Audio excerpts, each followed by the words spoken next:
are good to go. So, how are you doing today, Oh, Miss Heather? I'm very well, thank you. Very well indeed. Well, How are that's good. you? I'm doing okay. I had a slight nap earlier. I ended up getting woke up at about 5 a.m. unexpectedly. And about 8 or 9, no, it was around 11:30. I was like, you know what? I need a nap if I'm going to do this later on. So I took about a 2.5 hour nap, and I was like, okay, I'm ready. I'm good. Wow, that's good. That's good. Oh, yeah, I had a quick nap about an hour ago. Then I got up and had a shower, and I thought, well, I better get my shit together. See, yeah, we both needed a nap today. Yes, yes, definitely. It's been a Mm. Monday on a Tuesday. It's Wednesday. It's Well, it's Wednesday Wednesday for today. you, yeah. Yes, It's still yes. it's still Tuesday for me. I'm still living in the past a little bit.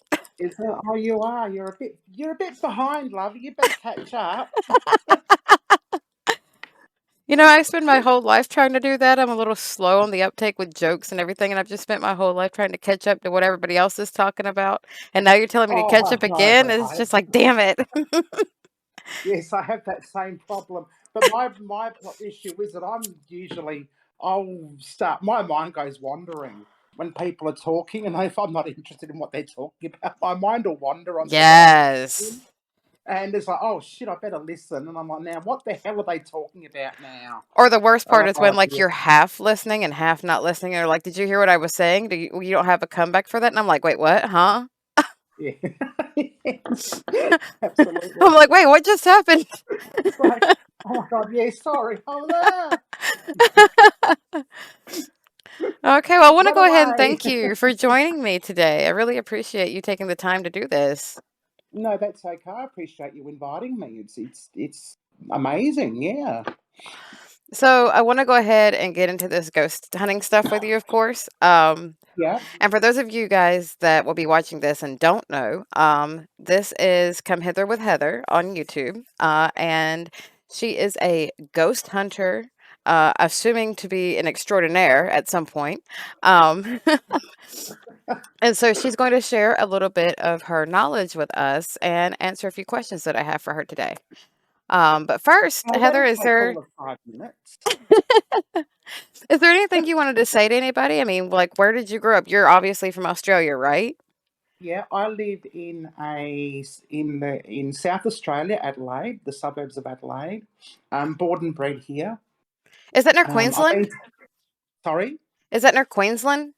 No, Queensland is like a 3 hour drive Oh, so it's from not too Adelaide. terribly far away. No, sorry, not a 3 hour drive, a 3 day drive. Oh my goodness. Okay, never mind. I Yes, take it all back. yes, yes. Yeah, no, it's Queensland or Brisbane is a long way away from Adelaide. We're Central Australia. Queensland is on the eastern seaboard. Okay, okay. Yeah. So you're nowhere near like Perth or any of that or Oh Victoria. no, Perth is also a 3 day drive. Oh my goodness. Yes, so we're far away from everyone, Bless your heart. You're but just not way on out there. we are, but not as far away as Tasmania. I mean, Tasmania isn't even on the mainland. Wait, I That's didn't know. just right down south. I thought Tasmania was near Romania. I didn't know that Tasmania was in Australia. Oh yeah, Tasmania's in Australia, but it's like down south a bit. It's an island of its own. Like New Guinea? Yes, Okay, yes. But New okay. Guinea is north of Australia. But it's even though it's a territory of Australia, it's still its own country with its own um, government and Got you. stuff. Okay. And Yeah. I believe, if I'm not mistaken, you can correct me if I'm wrong here. Um, I believe at least part, if not all of Australia, is under the Queen's rule to an extent, or under Parliament, or something like that. Yes, Australia has the Queen Elizabeth II as our head of state, a constitutional monarchy. Her authority is delegated to the Governor General, And but that's the like a Governor prime minister, General, right? yes, but the Governor General is appointed by the Prime Minister, who does actually the Prime Minister and his party, if he holds the majority, make the decisions or pass the decisions when it comes to Australian politics. Yeah, it's very confusing. Well, I know, kind of a little bit about, like, England where they have parliament and things like that, so I can only assume that's basically like a third party to you, so you have your own direct government, and you have the third party, being the queen. Yeah, I can only imagine how confusing that would be to especially a newcomer, someone, or like a tourist trying to understand how all of that works. absolutely, absolutely. But if you just consider the Queen as really a non-entity, she's only head of state on paper. Really? And she doesn't have any sort of involvement in the decision-making process within our country So at she all. kind of just owns the country but doesn't run it. Yes. Wow, okay. Yes. So Alrighty. we're literally one step, we're almost one step away from being our own republic. But there are too many people who like the constitutional monarchy. And the way the system is set up, we have to have a national vote, and two-thirds of each state and two-thirds of the state have to vote for a republic in a special referendum, and that's the only way we can change our constitution. So where you live, is that considered to be in the town, I guess, or that you live in, would that be considered like, do you live inside of a state or do you live inside of a province or a township, or how does that work? Oh, okay, so I live in South Australia, which is a state of Australia. Adelaide Okay. is our Adelaide is our capital city, and then we have like the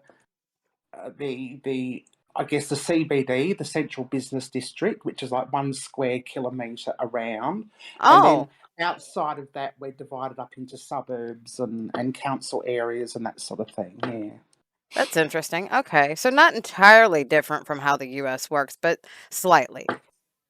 slightly different, but pretty much the same. Yeah, I Okay. guess.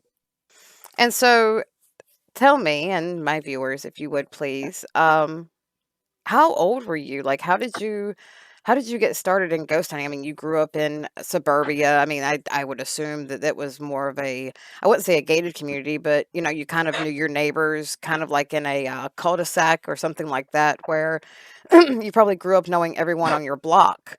So, how did you get Yes. started in ghost hunting? It was actually back in 2009. I met my current partner, um, and that's a funny story too. And our first date was in a cemetery. Really? Yes. I met him at a party at a friend's house. I think Adelaide Cup Day or whenever it was. And I thought he was all right and a bit cute. And a couple of weeks later, he was best man at my cousin's wedding. And so How? we danced and, we sort of sat together for most of the wedding. But because he works on the weekends, he had to leave early. So I walked him to his car and kissed him goodbye, I think, and then squeezed him on the bum just to make sure he knew that I was interested. You got Just to do making these sure that little the fruit things. was ripe. Yes, that's right. You just got to do these things. you know, just go that extra mile. Like a avocado, just squeeze it just gently. Yes, just gently. Just make sure it's not too firm, not too right, just right. And we And so you said your first date was in a cemetery. Yeah, so he rang me up that Monday night because he works on the weekend and has Tuesdays and Wednesdays off. And he rang me up Monday night and said, "Do you want to go out?" And I'm like, "Yeah, that'd be nice." And I said, "Where are we going?" He goes, "Oh, we're going to a cemetery. We're going to go ghost hunting." And I'm like, "Really? Our first date in a cemetery?" And I'm like, "Well, where?" And he goes, "Kapunda." Now, how far away is Kapunda from Adelaide? 80 kilometres. Oh my So goodness. it's about an hour's drive or something like that. Yeah. Yeah, about an hour's drive. So you can imagine our first date going to a cemetery, going an hour for a drive. Now, what were you Um, thinking at the time? Like he wants to take you to a cemetery. Had anything? I mean, had you grown up in a like more alternative lifestyle to where you were like, oh yeah, that sounds like a really cool idea, or were you just kind of like, no, what the hell? I wasn't sure if I was going to get home alive. But you took the chance anyway. I took the chance anyway. Mighty Um, brave. Oh my I goodness. mean, yes, I was. Well, yeah, and I've been doing it ever since. Yeah, so my partner introduced me to ghost hunting, and yeah, and I've been doing it ever since. Probably more so now than Werner does, Oh actually. wow. Yeah, which is Okay, a bit of a so surprise. Yeah. so I guess that would essentially have been your first paranormal encounter was that first date in the cemetery, or was there not a paranormal encounter there at that particular time? I think there was. I can't remember, to be perfectly honest, because it was one of our go-to places. We went there almost at least monthly, if not every. Pardon me, every second week. But I Really? can't remember if I can't remember if that first time was um, we had an experience, but we have had experiences there off and on. I mean, it's not the only place we went to. There are other places in the Adelaide Hills that we go to as well. Oh, tell me this then. The first time that you essentially, you got the chills and the temperature drop and the spook, when Yeah. was that? Okay, now here's a funny story. Well, that's what Uh, I'm here for. so we were at the Seppeltsfield Winery, the Seppeltsfield Mausoleum.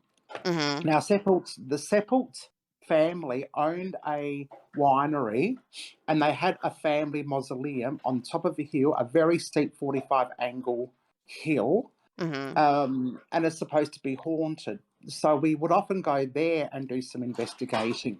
Now, I was with a group of people, right, and it's in the middle of the bush. Of the Australian bush, it's right in the outback. There's nothing around except trees. So I needed to have a pee. Oh, Lord. Yes. Needed to find a So bush I in the went bush.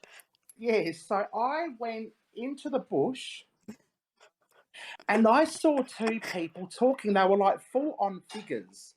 It was like looking at flesh and blood. And they were talking, it actually looked like we're a sister in law and her sister having a deep and meaningful. One had long blonde hair, one had long dark hair. And I thought, well, I don't know if I can mention their names, but that's them talking. So I went around to the other side of the building and peed there, away from the rest of the group. Then I came back, and the sister-in-law and the sister were within that group, and I said, "Were you just out in the bush talking to each other?" They're like, "No, we've been here the whole time." And of course, I had to go back, but nothing. They were gone. There was nothing there, and I'm like, "Wow." I think I just saw two ghosts, and I didn't even know that I was looking at them. Were you after kind of realizing that, were you scared? Were you more curious? What was going through your mind at the time? No, I was actually quite disappointed. Really? Because they were so real, and I didn't take that opportunity to investigate that or go up closer. I didn't want to interrupt a private conversation. So, and I needed to pee, you know. She's like, "My bladder came first, ghost comes second, Yes. sorry." Yes, so I was really disappointed that I didn't, at least, if nothing else, but sit there and watch and have a look and get my camera out or get the REM pod out or something. I should have done something, and it's something that I will regret for the rest of my life. And if it ever happens again, I will not be making the same mistake. I will have to bake it. Now let me ask you this question, because you mentioned that your first kind of dip into the water of the paranormal was with your now partner, your current partner, back in, Yeah. I believe you said 2009, you said? 2008. I moved in 2008. 2000. Okay, so can you Yeah. put that into perspective for us, if you feel comfortable? How old were Yeah. you then? Oh, okay. So I was born in 1972. So I was about 82, 92, 2002, 3, 4, 5, 6, 7, 8, 9. I was 37. Okay. So you had If already I, kind if my, of you've experienced life. You were just like, "Yeah, sure. Let's see what happens. Sure, why not?" yeah, absolutely. And I was old enough to know better, but still young enough not to care. Yeah. Yeah. The 30s So are a I good was time in for that that. sort of, yes, age bracket. Yeah. So let me ask you this. how did you mentioned that you went off in groups. What was Yeah. it that stuck out to you to where you said, "You know what? I really wanna do this. I really like this, and I wanna continue to do this." I think it's the fact that we the devices that Werner would use. Now Werner would use the PBS 7, Mhm. and he had the And what does like that do K2 exactly? radio. The PBS 7 creates white noise. It's like a radio frequency, and you play it, Okay. and it will skim through the channels and create a white noise for spirits to speak through. So you have to sort of listen beyond the white noise and even beyond whatever radio stations might come up and listen to that sound or that voice that doesn't make sense. Right. That is sort of like out of the blue. It's like an EVP, which is an electronic voice phenomena that you may hear through the camera that you wouldn't have heard by the naked ear. Right. And so we'd hear these EVPs or these noises, and Werner would have a K2 meter, which is basically a meter that detects energy in the air or electricity, Right. whether it's A leaking change or in the what. electromagnetic magnetic field. Absolutely, yes. And when you're in the middle of nowhere and there's absolutely no electricity around, and that spikes up to red or even orange or whatever, and it's like, my goodness, what the hell is making that spike when you know that there's no electricity around, you know? Right. Um, yes, and what else did you used to use? I think grid lights, all that sort of thing. And it's just seeing it for myself that made me interested in taking it even further. Yeah. Now, in all of your adventures, and all of your exploring that you've done, and I would Mhm. assume that a majority, if not all of your ghost hunting has been there in Australia. Have you ever feared that something would attach to you or that you would come in contact with something like, say, a demon or something like that, or a negative spirit that would come home with you? Was that fear ever there for you while you were doing any of this? Um, I mean, there's always a possibility. I've seen enough TV to know that there's always a possibility that could happen. But I think, from my point of view, because I wasn't inviting anything in, I wasn't. Um, I'm not out looking for it. I'm not inviting it in. If there's anything out there that wants to communicate, yeah, absolutely fine, communicate. But I think a lot of these demons and things, people who tend to be a little bit more dark in their explorations, like Going out and, Ouija and venturing boards. for Yeah, them. yes, and looking out and looking for exactly, yes, wanting that shock factor for whatever reason. Um, but we don't. We do have we have had entities attach themselves to us Really? and come home with us, yes, but they've been fairly benign. We have Werner's mother here, who is a very strong spirit, who won't allow anything in that hasn't been invited. Oh, wow. So this one spirit would actually run up and down the driveway. We live in a block of three flats, so we have a very long driveway, and they just run up and down past the window. And one day I was in the shower, I was talking to Werner while I was showering, and we actually heard the front door open and close. Oh my goodness. That just sent And chills. when I looked around, there was nobody there. There was just nothing there. So it might have been this spirit trying to get in. But of course, it's not allowed in because um, I think the spirit of Werner's mother won't let it. So she's kind of like a ward in a sense, a spiritual ward to She keep them is. away. Absolutely. Yes. Yes. She's the Now, gate. um, so not to dive too much into religion or things like that, because I'm Yeah. not going to try and change anybody else's mind. Um, but I know of few friends of mine or acquaintances rather, that teeter on the side of Christianity and the occult. And the occult is just things that you can't explain, paranormal things like that, um, spiritual beliefs and things like that. And I wonder, and this is just, I'm just curious about you.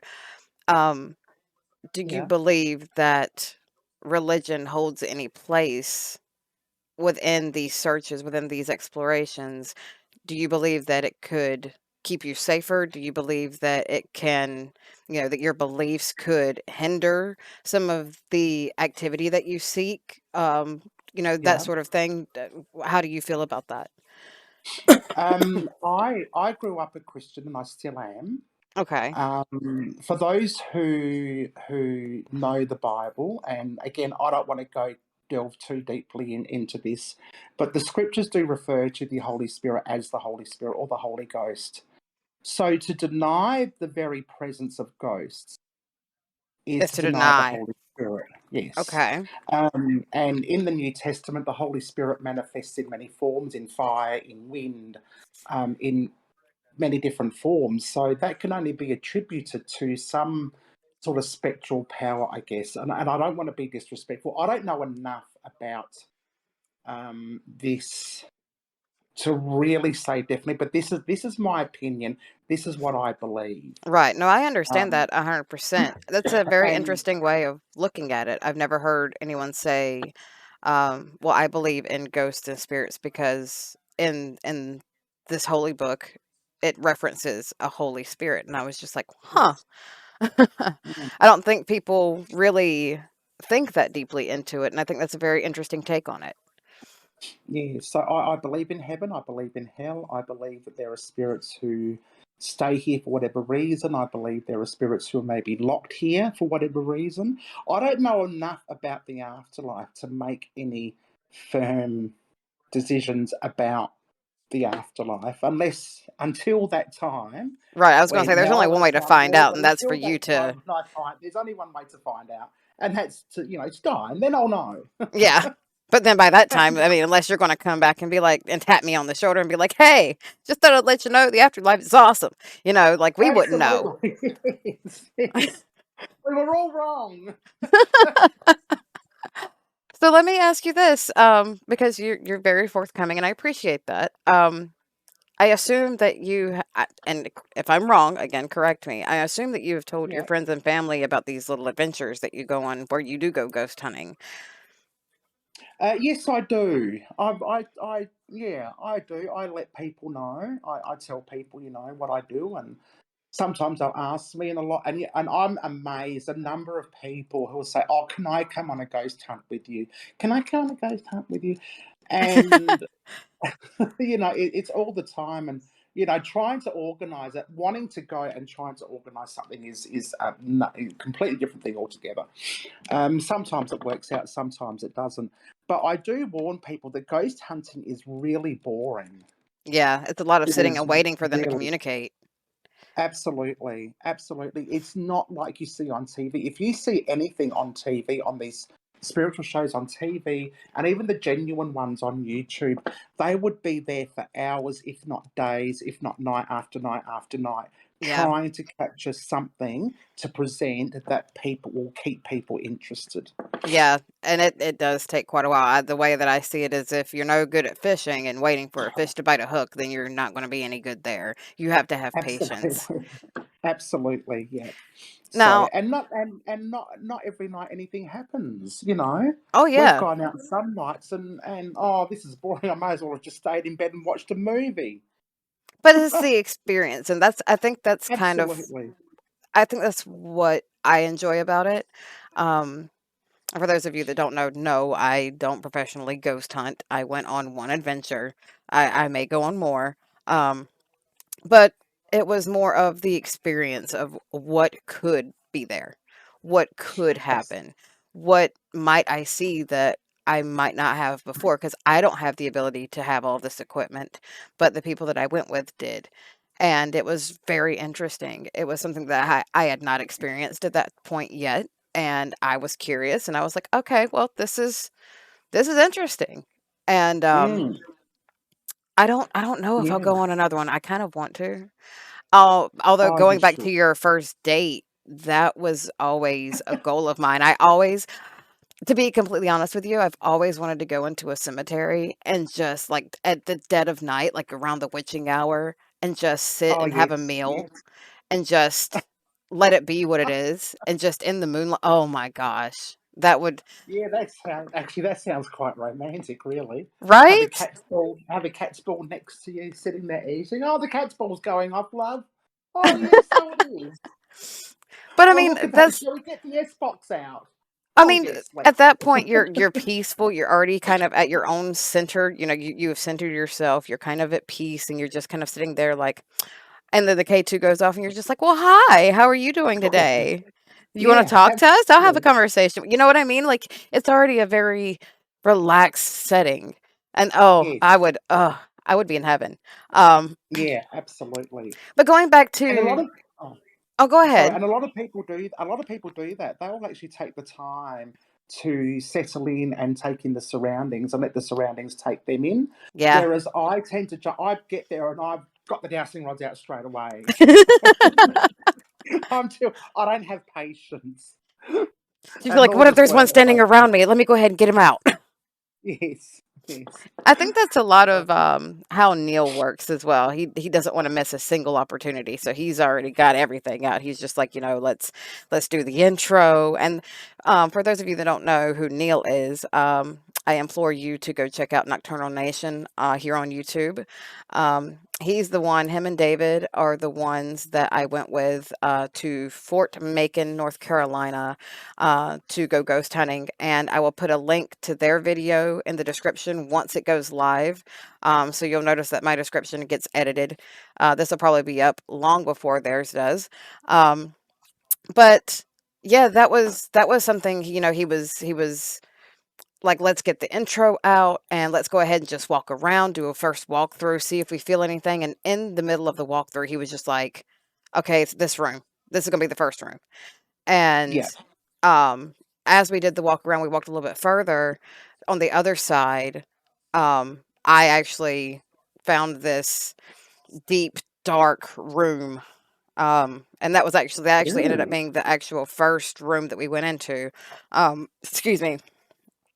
And it was I don't want to spoil it for anybody, but I will say it was chilling. And um straight away from there, Neil had his dowsing rods out. I mean, he was like, bam, bam, bam, bam, bam. Like, I don't want to miss anything. Where's everybody at? Like, is anything lighting up? Is anything talking to us? And that's very, very much, you don't, once you have a gut feeling about something, you tend to run with it. And you're just like, okay, I don't want to miss anything else. Yeah. Anything that could Absolutely. possibly be here, I want to get it. Um, Yeah. and I think that that is one of those things in ghost hunting where that's part of how they end up being there for days and for nights, not always necessarily waiting for the spirit to speak to them, but they want to capture every single thing that they can. And that requires time. And you have to understand as well that, especially the ones on TV, they're cut down. They could have been there for 4 days and you're watching it in 40 minutes. Um, Absolutely. Yeah. so, and it seems like it's all back to back to back, but in reality, that's not usually how it works. You'll walk through and you'll feel something, you're like, okay, I want to check over there, and you'll feel something else, okay, I want to check over there. And you may sit and wait 30, 45 minutes, an hour, 2 hours before anything decides, okay, you're friendly, you're nice, I'll talk to you. So it's one of those things. Oh, it's it's very interesting, and you never have the same experience twice. It's always something different from what I was able to gather from that one trip is the feeling that you get is never the same between hmm spirits. Yeah. Yeah. Um, That's so true. Now going back to get back on topic, because I'm a long-winded person myself. You That's mentioned that okay. you do tell your friends and your family about your ghost hunts and anything. Did you ever get any judgment from them for that? Um, not no, not really. I don't think anyone that I know has ever really judged me. Have you, Werner, had any judgment from telling people that you ghost hunt? No, not really. No, I can't say as I have. That's interesting. And the reason I say that is I don't know about in Australia, and of course everybody's. interactions are different, and I'm going to go ahead and assume that you probably had I wouldn't say great, but I'm going to assume that you had at least a decent childhood and a decent upbringing. Um, again, I don't want to assume too much or anything like that, but in the US, I guess we are overtly judgmental, and a lot of people will put quote unquote two and two together, and they will assume, and America's really great about this, just in the way that they assume that if you have piercings and tattoos, that you're probably a drug addict, and that's not necessarily true. Or that you're a criminal of some sort, and that's not necessarily true. They tend to say, "Oh, well, if you ghost hunt, you're probably Wiccan, or you probably practice witchcraft, or you probably uh, um, pray to Satan, or you're probably a Satanist, or things like that." So that's why I was wondering if you had any Yeah. judgment passed on you at all because of that. Because over here, you start saying stuff like that, people start raising eyebrows and being like, "I'm sorry, you did what now? You having rituals in a cemetery?" Oh wow. Yeah, No, I've never experienced that sort of judgment. I mean, we're not obviously Australia isn't judgment free, but with my circles, the people I know, I mean, my circles aren't exactly huge. but they're full of But open-minded I people, I find would people, assume. yes, but I find that people are more fascinated The rather curiosity of than, it. yes, the Yeah. curiosity rather than frightened or worried, you know. And a lot of people say, "Oh, look, I've got a house." People will tell me their ghost stories. You know, I say, "Oh, I saw a ghost the other day." You know, or when I was a kid, I had this ghost in my room, or whatever. You know, Oh my goodness. and some even asked me to investigate their house. I've done a few private home investigations over the years. Oh. Yeah. Now, have you ever walked into a place during your ghost hunting and of course you're entering with the curiosity and you're entering with good intentions and, you know, not to disrupt the spirits, but just, "Hey, I'm here if you wanna talk. I'm not putting any pressure on you," that sort of thing. Has there ever been a time where you were absolutely spooked to the point that you wanted to run out of the house or out of the building that you were in, and you were like, "Okay, that's it. I'm done for tonight." Yes, twice. Oh. Uh, Now there was one house that we went to. I couldn't actually even go in. It was an abandoned house. It was very freaky. I got up to the front door. Now the front door, there was no actual front door. There was a screen door. It was one of those old-fashioned wooden ones, and Mhm. the wire mesh was gone. And I got up to that, and I couldn't go in. But what I did do was I got my K2 meter out of my backpack, and I put my arm in and put the K2 meter on, and of course it spiked. But I couldn't stay there. I was out. I got out of there pretty damn quick because that just freaked me out too much. And I haven't been back, but I would like to go back and do a 30-minute alone challenge. Oh my goodness. um, then there was another time I was at an abandoned train station, and everything was going along quite nicely. And all of a sudden, my partner Werner started feeling sick and Oh, had to no. run to the loo. So he left me and Mark there. Next thing you know, Mark started feeling a bit ill, and then all of a sudden, just out of nowhere, and that video is actually up on my YouTube. I was video filming that, and that's on my channel, and you'll see that investigation. And I'm like, nah, this is something's freaking me out. I've got to get out of here. So I packed everything up in a rush and just hightailed it out of there That was enough at and that point, crossed the huh? street. Yep, I'd had enough. And you can watch it, and I don't know what I've called it, but you can see that on my YouTube Okay. video. I've got a daytime explore and an evening investigation. Well, if I find that, I will surely put it in the description for everybody to check out. Um, Absolutely. Now, you mentioned at one point that you were interested in getting into tarot. Yeah. How did you how did you go from ghost hunting to tarot and say, "You know what? That's something else I want to tap into." Um, well, it was funny because I have a friend who's a tarot reader, and watching people like Neil, and I don't know if you know Get Spooky Society, Stephanie, Mhm. and some others who do tarot readings. And I had a friend, and I said, "Well, why don't I try that on my channel?" So I had my friend come on once a month, so as not to inundate everyone with tarot readings. Once a month to do tarot readings for people for about an hour and a half. I mean, I don't have I didn't have a huge subscriber base back then, so an hour and a half was more than plenty, and I even had time to get my own reading.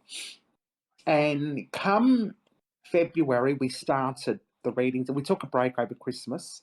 And come February, we started the readings again. But by this time, I had purchased a deck of oracle cards as a way to thank my friend Moira for, um, doing the readings. And I bought myself a packet, and I Aw. had them sitting there over Christmas. And I said to her, you know what we should do? What I would be interesting is that if you do a reading, and then I just like choose an oracle card from Get Spooky Society and see what happens. She goes, well, why not?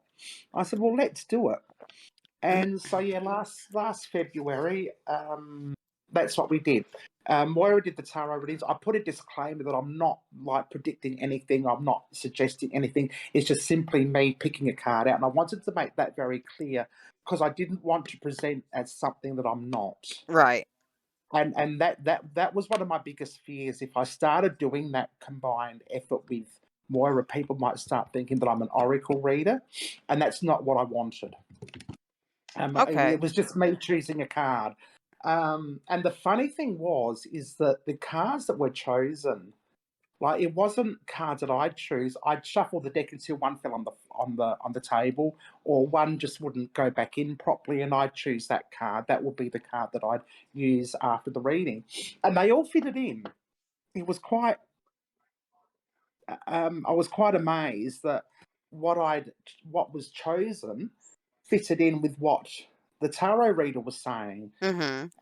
and yeah, and you know, in a packet of 40 odd cards, I'd gotten the same card a couple of times on that same night, the same card for other people, for different people, and that was like really crazy. And I'm like, geez, I'm really enjoying this. And then, of course, I won an auction from Neil, one of Neil's auctions, and he threw in a packet of tarot cards. And now I'm thinking, oh, I wonder if I should learn a little bit more about this craft.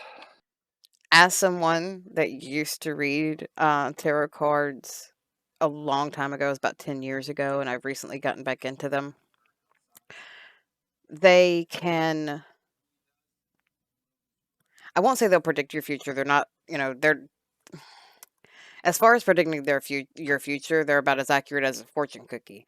Um, Right. but but with whatever you have going on, it can offer and lend some guidance of whether or not you're going in the right direction. Should you change pace and head into a different direction and focus more on something else? Or it can just Yeah. give you clarity in, Yes. like, I'm having a mental fog. What's going on? And it'll give you that clarity and be like, oh, okay, now that makes sense. Because especially when you do your own read on yourself, you know what you're dealing with. The cards will Hmm. show you. Like, and the way that I Yes. do it is either if it falls out, it's meant to be. If Hmm. it if and I'll do like a spread and I'll get a feeling. I'll just kind of do like Neil did on the last tarot read, and I'll just get a feel for the card and I'll pull that one. And at no time have I ever been confused by what the cards had to say. It all fit in with what I needed to know at that particular time, and the questions that I was asking in my head. The one thing I would Yeah. say, I don't know how oracle cards work. I've never owned oracle cards. And this is just my belief. Um, I believe the oracle cards, because of everything that they represent and because of everything that they can encompass. Um, Typically, because you are going to be the card holder, they should either be, in a sense, either bound to you or made by Yeah. you. Um, Right. and so I don't have the capabilities to make them, and I don't know. how to properly bind. However, when with tarot cards, it's more of, do you connect with them? You can buy them online, but you have to look at the deck and say, do I connect with this? Do I Mhm. does anything in these cards scream to me, I belong with you? Um, Right. Yeah. Yeah. and with the tarot cards, um, it's relatively easy to, what you might say, cleanse them. And it just means get rid of the energy that you had on them, or the energy that the intentions that you had. It just gets rid of that. So shuffling them is a way of cleansing them. Um, if people equate cleansing with sage, you can cleanse your deck with sage. If you cleanse your house with sage, you can do the same thing to the Oh cards. yeah. Um, Yeah. but it's very tricky with tarot, because if you don't cleanse them, and you don't cleanse them enough, and you don't cleanse them properly, you'll get mixed intentions. So if you read for someone else and then you turned around and read yourself without cleansing the cards, you're going to get a mixed message, and you're going to end up more confused than you were to begin with. That's one thing I would say Right. to someone that's just starting with tarot. Yeah. Um, and Yeah. of course, always go with your intuition. Always go with your gut with the cards, like you already have been with the oracle cards. Mm-hmm. Yeah. Sure. Well, Now, that makes perfect sense. Yeah. with the readings, once you do start, if you do start into tarot readings, um, do you think, and this is just a hypothetical because you haven't started yet, but I want to know Yeah. your opinion and your thoughts on this. Do you think that it will give you more to work with when it comes to getting in touch with spirits? Do you think that it will help you or hinder you in any way? Or do you think that they'll kind of blend together, and one is synonymous with the other? Do you think that there is a line that you shouldn't cross between the two? What are your thoughts? Yeah. I don't know that I can answer that question because I like to be have some. I like to be well informed about anything before I sort of make comments about that sort of thing because I just don't know.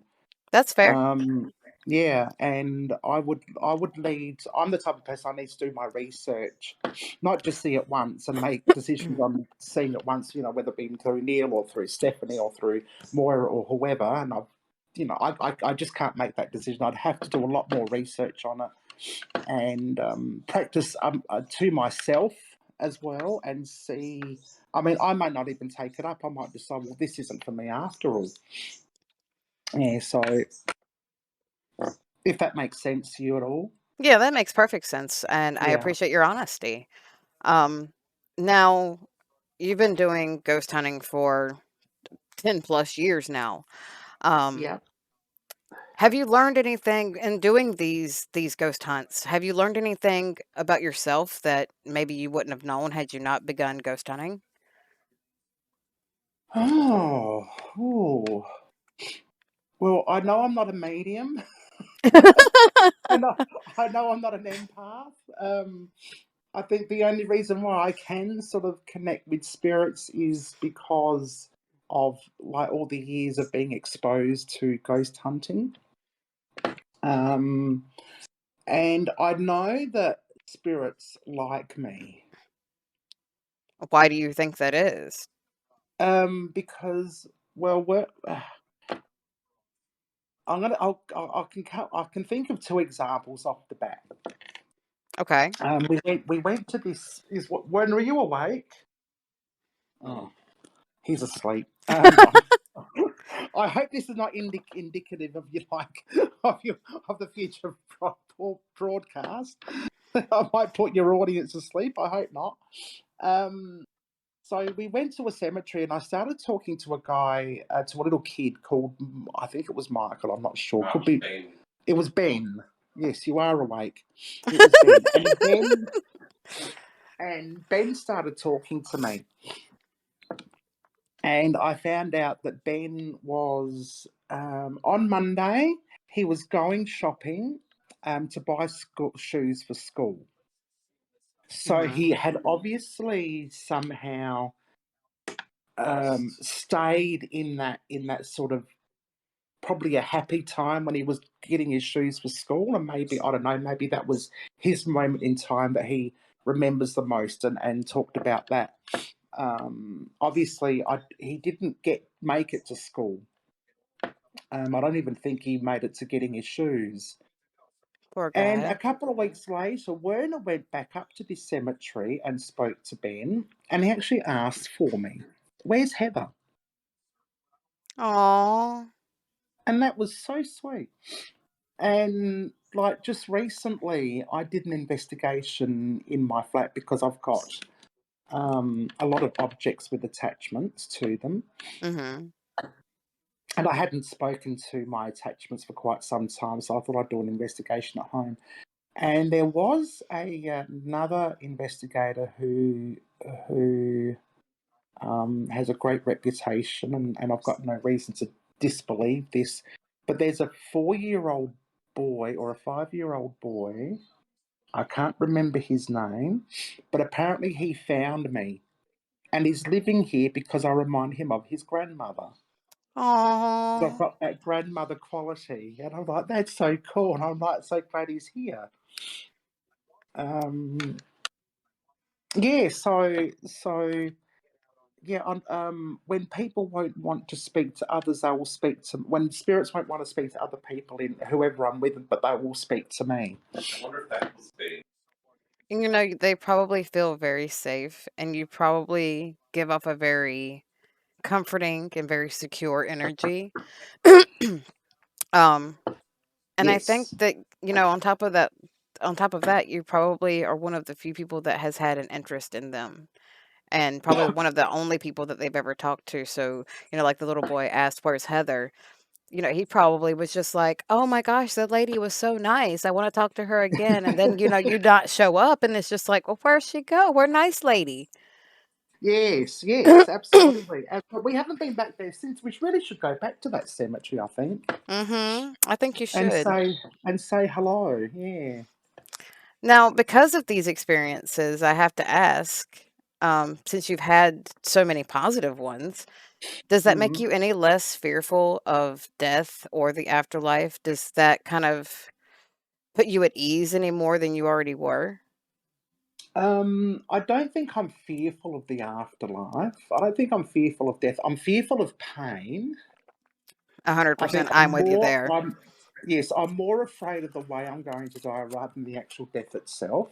Yeah, I Uh, wanna go peacefully. Like, let me be in dreamland, have a heart attack, and just go in my sleep. Like, please. Absolutely, yes. I don't want to be stabbed. I don't want to drown. I don't want to fall. Um, God, I don't wanna fall. Please don't let me fall to my death. yes, I don't want my throat cut. I don't want to be stabbed. Oh, Um, trigger I don't warning. want. Holy crap. Yes, yes. I don't want a violent death. I just want to die. I'd love to die peacefully. I think even I know cancer can be painful, but I think at least with cancer, you sort of know what you're in for, Mhm. and you can brace yourself for that. Judging by what I've had family members and others go through, it can be quick, but it can be quite, you know, um, ongoing as well. And, So I with think something that's that something I is can do. something like cancer that is ongoing, and Mm, like HIV and AIDS, things that will kill you over time, yes, but doesn't is it's not a sudden death. Um, I think that also kinda gives you time to get your own faculties straight, and give yourself time to say goodbye and really come to terms with absolutely. it and be okay with it. Absolutely. Yes. And yeah, absolutely. That's right. That's so important. And I'm a very selfish person because I don't like to miss out on things.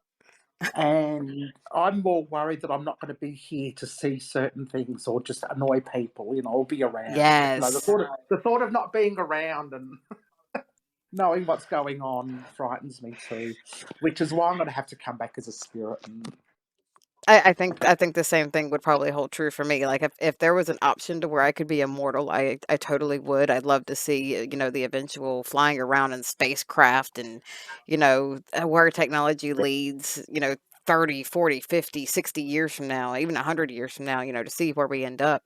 I'd love to see it. Um, and absolutely, yes. I'm not afraid of death. I'm not afraid of dying, but it's just like I'm afraid of it's that FOMO, that fear of missing out. Mm, Like, I yeah, just I don't wanna miss it. Like, I don't wanna miss anything. I wanna be here for all of it, and even as a kid, you couldn't tell me to take a nap. I didn't wanna miss anything. absolutely. Yes, I know. It is like being a little kid, really, isn't it?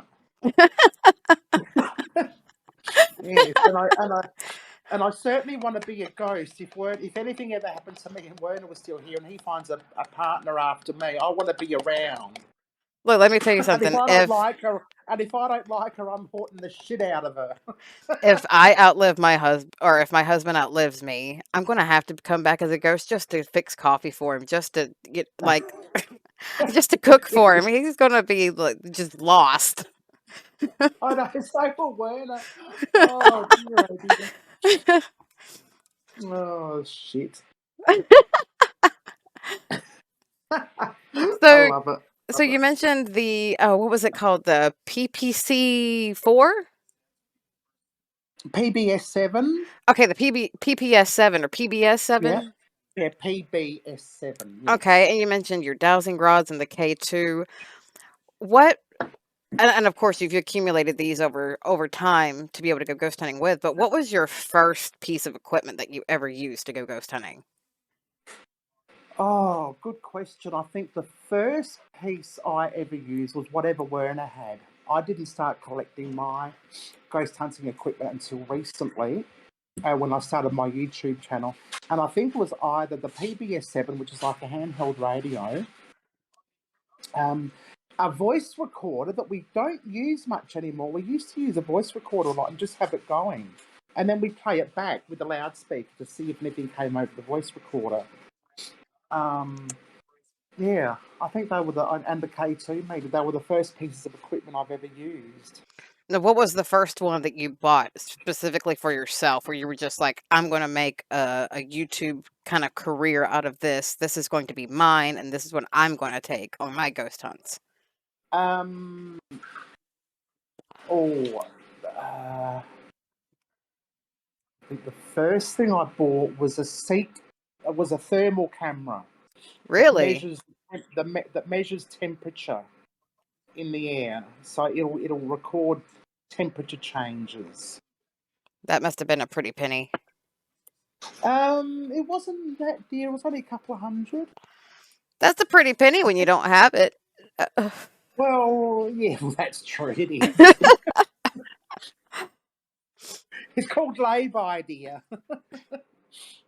So now, for anybody that may want to get into ghost hunting, just a ballpark number off the top of your head, how much money would you say you've invested, you and Warner together have invested for your equipment? What would, how much is someone looking at, how much money is someone looking at in regards to, I want to start ghost hunting, I want to have some really good equipment? You know what? You don't need. You can actually do it with nothing. Um, Literally, I've seen ghost hunters use old old oh, what do they call those things that detect smoke? Smoke detectors. An old Really? smoke detector that still works. You can use. Yes, I've seen ghost hunters use that, and the ghosts are turning it on and won't turn the bloody thing off. So, a cat's ball. I use cat's balls. They're like you get three for $4. Oh, And just if something you're that in a can room, move. yes, and if you're in and it glows, and it was actually designed for a cat, so it moves in a ball and it glows when it's touched. And if you're in a room where there's no draft and everything's closed, and all of a sudden it goes off, and there's no explanation as to why it's going off, then you've captured possible evidence of paranormal activity. So you don't need a lot of money. You can spend a lot of money if you want to, but you don't need to spend a lot of money. You know, K2 meter is about $50. you know My what, REM Heather? pod, yeah. I'm going to challenge you now. Oh, no. I want you to make a YouTube video about ghost hunting on a budget. Okay, So now you why can show not? us, like, you know what, I'm not using more than, this hasn't cost me more than 20 or $50. This is my ghost hunting on a budget. This is how somebody could get started. Okay, well, why not? Why not indeed? Now, do you believe? Is that Australian dollars or American dollars? Oh, you can use Australian. I don't care. That's your currency. Yeah, yeah. Oh, yes. Well, why not? I should, I could. Very easily. Yeah. There you go. Hey, Now what do you you have more reckon? content. Absolutely. I've just got a year's worth of content. Now, would you say, based on that information, that you can ghost hunt on a budget? Would you say that anyone could be a ghost hunter, or do you have Oh, to have a certain set of skills? no, you don't have to have a certain set of skills. An open mind, a healthy respect for being critical, like debunking. Like most ghost hunters, most genuine ghost hunters will debunk before they um, attribute anything to the paranormal. So if the door closes, the first thing they'll go to is like, it was the wind, or it was something else, or It's the more nothing's inexplicable paranormal. things that leads Yes, toward something that's paranormal. yes, yes. Absolutely, absolutely. So most ghost hunters will err on the side of caution rather than put everything down to paranormal activity. They'll find a reason to debunk it, and if they can't debunk it, that's when we go looking at, well, yes, maybe it was paranormal. The other thing is that have more than one device with you. If you've got a K2 meter going off and you've got a cat's ball going off at the same time, then chances are it's paranormal. And if you've got a camera in front of you and you record something, an orb or something in front of the K2, then you've got even more proof. So the more devices you can use in conjunction with each other, The more the more evidence you can solid essentially gather. evidence you've got. Yes, absolutely. But that doesn't mean to say that a single cat's ball by itself can't be evidence. But the more you've got that works with each other is better The better for case you're your going to own. make Like, to yeah, say it is paranormal. absolutely, yes, yes. That would be my suggestion to everyone. I mean, I can't tell people what to do or what to believe or what to think or how to investigate. It's very individual, Well, what you would you know. say to someone who is looking into getting into ghost hunting? What would your advice be to them other than have an open mind and probably 2 to 3 pieces of equipment? What advice would you give them? Well, I don't know. That's I know one is probably going to be patient. Oh yeah. Oh, of course. Silly me. That's the most obvious one. I'm trying to think of something clever to say, but it's just not happening today. Um, yeah, patience. Be patient. Um, be very clear about protecting yourself. You do need to protect yourself. I don't protect myself as much. I'm not as careful protecting myself as I should be. How would you And go about I'm doing that? Well, I mean, some people say prayers. It depends on the individual people. Some people carry crosses. Some people say prayers. Others will sage. Others will just say, "Look, you cannot attach yourself to me or my equipment or my YouTube watches or anything like that. You must stay here." So making your Um, intentions clear and making them known to the spirit. Absolutely. Okay. Some people will have stones with them, like an amethyst with them, which is supposed to be a cleansing, a healing thing. Yeah, just do your research into keeping yourself safe and finding out what works better for you. Again, it's one of those situations that what works for one people may not work for somebody else. Yeah. So you just need to figure out what works best for you. And if I mean, you don't have to do any of that. You can just take your chances, like I do sometimes. I completely forget to do all that. Now, what kind I of think you just like throw caution to the wind? I don't care. I laugh in the face of danger. Ha ha ha ha. no, not quite, not that way, not quite. Now, No, are no, there no. I wouldn't. dangers and risks involved in ghost hunting? And if so, if there are any, what might they be? What would be something to look out for that is a danger or a risk? Okay. Obviously, there are bad spirits. There are poltergeists. There are bad spirits. There are spirits that would want to do you harm, and the biggest risk would be if they attached themselves to you, and came home with you and got into your head. Spirits can lie. Oh, Spirits can impersonate other people. So if you're trying to get in contact with a relative, spirits can impersonate that relative. I mean, obviously, good spirits won't, but evil spirits or demons can and will. What was the question again? Sorry. are there dangers or risks involved in ghost hunting? And if there are, what would be something to look out for? What would be Yes. an example of those? Or anything. Look, your own instincts. If your instincts are telling you to get the hell out of there, then get the hell out of there. To trust your Uh, gut. Trust your gut, absolutely. I know there's things like shadow people, um, that are known to be a little bit on the dangerous side. So if you see shadow people, like usually shadows that walk amongst the trees if you're in a cemetery, or along the wall if you're in a building, they can be quite dangerous too, can't they? Like, But yeah, trust your instincts, trust your gut, protect yourself, and just be aware that spirits can deceive. That they're not always good. now, when you're ghost hunting with a team, and you mentioned that you've had a team of a few people, and you also mentioned protecting yourself. Does that Hmm. mean that as a team, each person is protecting themselves in a different way, or is there a group protection sort of thing to where you all kind of have the same intentions? You all have a before you begin, you all just get together and you say, okay, well, don't attach yourself to me and all of these other things, or is it an Yeah. individual thing? Again, it's an individual thing. It's very individual. You can do it as a group. I know some groups who pray before they start an investigation and pray when they finish. My friend Megan, she asked the Archangel Gabriel to look after her, or Saint Michael to look after her and guide her and protect her. Werner, what do you do, Werner? You just go through the whole "you can't follow me" sort of thing. You've got to stay here. Don't attach yourself to me or my equipment. I say the same thing. So it's very much individual.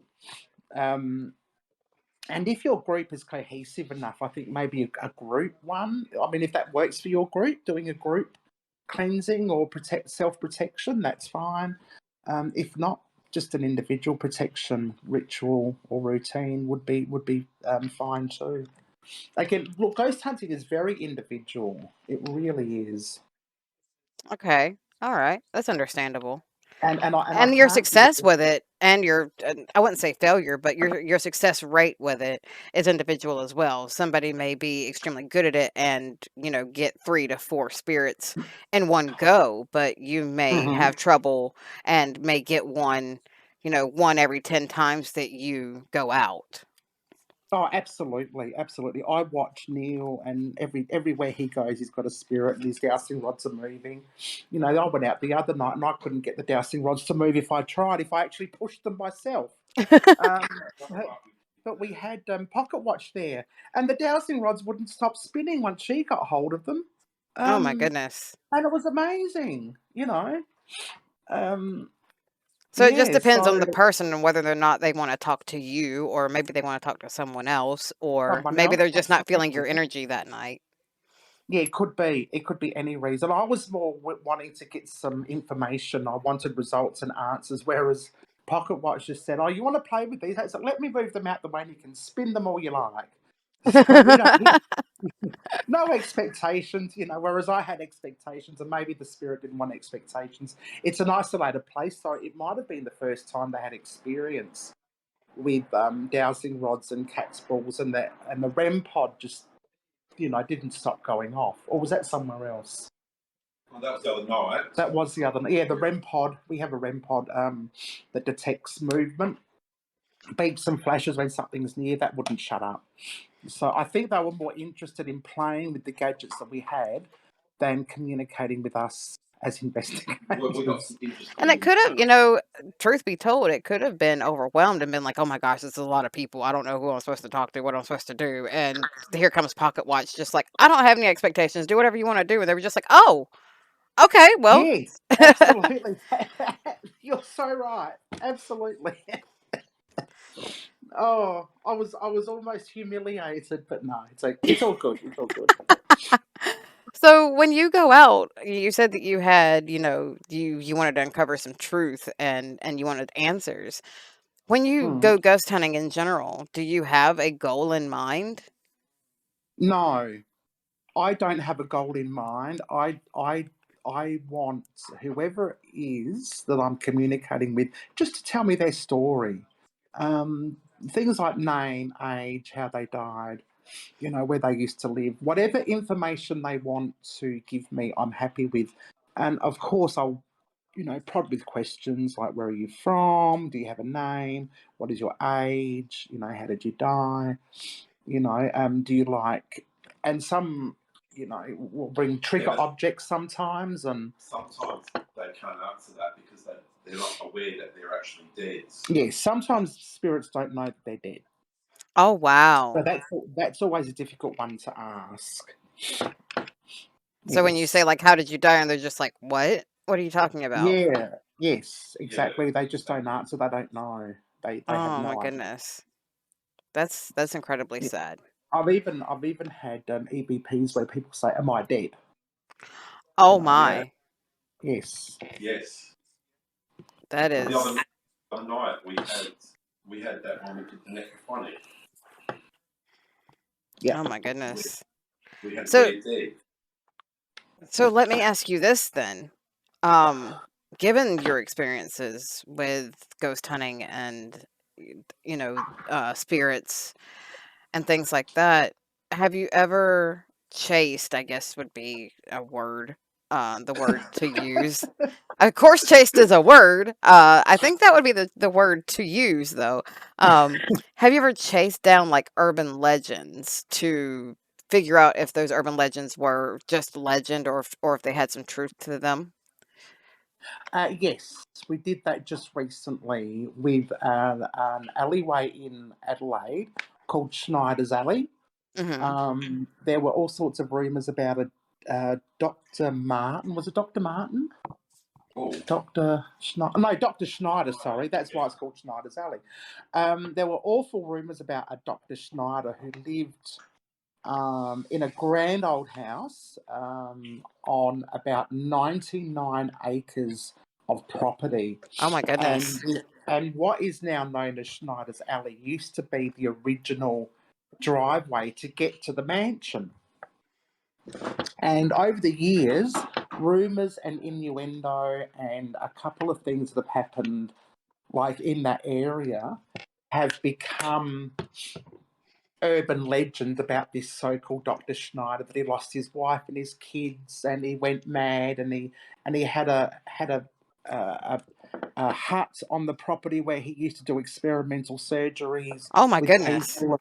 Neighbours would hear screaming, and all sorts of horrible things were said about this. And of course, the area, which is called Stonyfell, quite an elite area, I might add, would have every now and then the rumors would start up. Like, it died down, the rumors would start up. Some stupid YouTuber would hear about the rumors and go down there, and it would all start up again. The thrill seekers and stupid people and drunk people wanting to scare themselves witless will go down Schneider's Alley, and of course, annoy, by being very loud, annoy all the neighbours.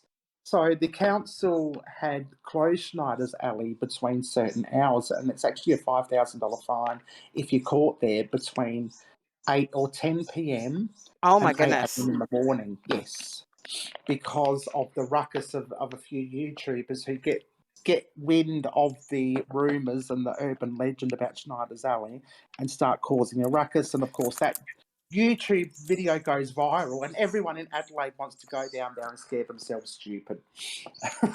Oh my So goodness. I'm actually doing a documentary about that, and the fact that Oh. certainly isn't true, in the hopes Oh. that we can help Schneider's, the people in that area, have peaceful nights. Okay, so you guys hear it. You heard it here first. She's doing a documentary. So I'm going to go ahead and tell you guys again. Go to her channel. Hit that subscribe button. Hit that bell icon. Give her videos a watch. Give them a like. Do whatever you want to do. Her channel link is going to be in the description box below. So you guys need to go check that out. That's going to be something. Wonderful. Thank you. You're welcome, of course. Now, after all of your ghost hunting is done for the night, Mm. and you mentioned, you can be out there for hours, you can be at it for days, venturing back and forth and going back and forth and things like that. How do you reset? How do you build back your energy? Because I know that that must be very draining, especially if you're using, you're communicating and you're trying to ask all of these questions. I'm sure that that can be very exhausting. So how do you yourself reset? Okay. Well, when I get home, I will have a cup of coffee or something to eat. So I will just sit and chill out so I can wind down. I go through this wind down process before I go to bed.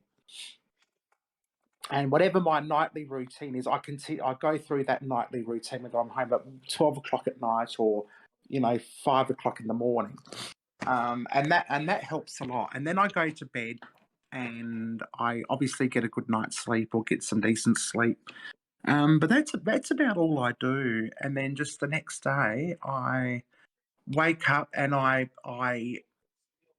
don't push myself into doing anything too strenuous if I don't need to. I just potter around and take things easily and just regain my strength that way. But for me, it's just rest and relaxation, and yeah. Like, coming from a long night of ghost hunting, and you said you go through your nighttime routine and everything, do you have dreams of the spirits that you encountered or nightmares or anything like that? No, never, Good. That was never. something I was just like, I wonder if that's a possibility, kinda like a vision, like seeing, after hearing some of the ways that these people had died, if your brain manifested an image. No, nothing like that. The only there's been a couple of times when I've dozed during the day, and Werner is in bed working on his video editing, and I was just lying down because in the afternoon and I was tired and I was having a nap, and I was in that, and this video was on my YouTube channel as well, explaining it. And that moment, like it's between you're not awake, but you're not asleep. You're sort Mhm. of in that in between state. And I had this image of a woman come into my head. She was very stern. Oh, She had a bun in her hair. She had like frills around her neck with a brooch. Very, very period-ish. And I remember thinking to myself in my head when I was partly asleep, was a very stern woman. And she was talking, but she wasn't actually saying anything. She was babbling. It wasn't a different language. It wasn't English. They weren't coherent words. It was just babble. yeah. And I sort of woke up after a while and I said, Werner. He goes, what? I said, are you editing? She goes, yes. I said, are you editing the Ebenezer School investigation? He said, yes. I said, oh, I think a teacher, one of the ex-teachers, has just come into my dream, Well, into my now, mind. Yes. So we that went back. We actually went back to that school and did an investigation there, and you'll see that video. I think it was back to Ebenezer. oh my goodness. Yes. Oh, mm. And Well, I that can't being remember what image. Yes, I did a Google search to find an image of a woman who might fit the description in my mind, and I think the only image I could find was Vivian Lee oh my with goodness. her hair tied back. But it was some famous actress, so it wasn't like it was just an idea of the type of person that, like, the hair color and the hairstyle and the face, the stern looking face that was in my head. Oh my Mm. goodness. Well, Yeah. that being said, and this is starting to come to a close, I wanted to go ahead and ask you, is there anything else that you feel we might have left out? Is there anything else you'd like to add? Anything that you would like to say to my subscribers or yours? First of all, thank you for listening. Yeah, we've been um, going at this for about an hour now. yeah, So I really, we know. really appreciate you guys listening to this one. Yeah, absolutely. Look, if you want to go ghost hunting, give it a go. Just give it a go. If it's your thing, if it's something, if you want to, I don't know, find someone that you know that's done ghost hunting before. If you're not too sure what to do, tag along with them. Most ghost hunters are fine if you tag along. Yeah, but no, nothing. I think we've pretty much covered everything. I can't imagine a single thing that's been left out. Well, thank you so And much again, Heather, for coming and doing this with me. I have the thoroughly enjoyed this. This has been a very educating moment for me. Mhm. And I look forward to actually more interviews with you as you discover, your tarot. And if you decide that that's something that you want to get into, maybe we could make this, a once a year appearance sort of thing. Check in and see where you've gone in the past year and see what you've done. Um, Absolutely, that would be fantastic. if you guys want That to would see Heather in action, we have mentioned this, I think, about 3 or 4 times in this video, but go ahead and check out her YouTube channel, Come Hither with Heather. I highly, me and her have discussed, it is far better for you to search her name organically. Um, but in case you cannot find it, her name and her YouTube link for her channel will be in the description box below. And don't forget to like, comment, and subscribe on this video and all of hers as well. And hit that notification bell, sorry, so you guys can get notified of all of my future uploads and all of Heather's future uploads. And of course, if you guys yeah. have any other questions that you think I should ask Heather in a future video, go ahead and leave those down below in the comments. I'll be checking every single one of those. And I want to go ahead and say thank you guys so much for being here, for watching this, for listening to this, and stay safe. Stay 6 feet distance. Keep your sanitary distance away from each other. Wash your hands. Wear your mask. And together we will get over this and we will be on to bigger and better things. We'll be able to travel again. But we all have to do our part. Just remember that. Anything else you'd like to say, Heather? No, that's it. Thank you. Thank you so much again, Heather, for joining me. And we will see you guys. Well, Heather will see you on on her channel in the next one, and I will see you here on mine.